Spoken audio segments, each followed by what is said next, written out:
Well, tomorrow morning, students from across the state will converge at the state capitol in an effort to help others stop smoking. Kick Butts Day is put on by the Coalition for a Tobacco-Free Hawaii and REAL, a youth activism group. It's aimed at bringing awareness to bills preventing marketing tobacco to children. It begins tomorrow morning at 8 a.m. at the downtown YMCA and the state capitol building.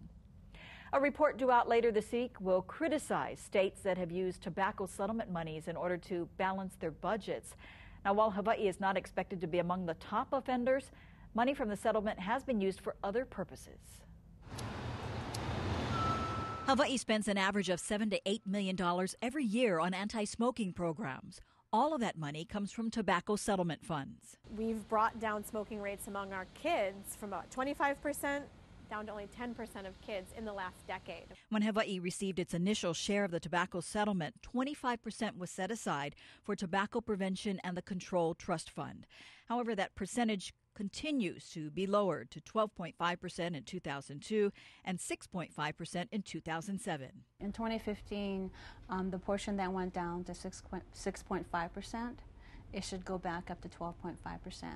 But for the current fiscal year and the next, $6 million is set aside for the tobacco fund and will be used to shore up the state budget. A lot of other states have gone so far as to then take all of the funds and divert them for other purpose. Hawaii's tobacco fund has a balance of $45 million. If state lawmakers continue to divert funds, there may be no money left for anti-smoking programs. Maybe about 4 more years, at least in terms of this very aggressive and comprehensive approach that we're taking. Hawaii has received more than $536 million from tobacco companies since the settlement. Of that, more than $71 million has gone to the Tobacco Prevention and Control Trust Fund.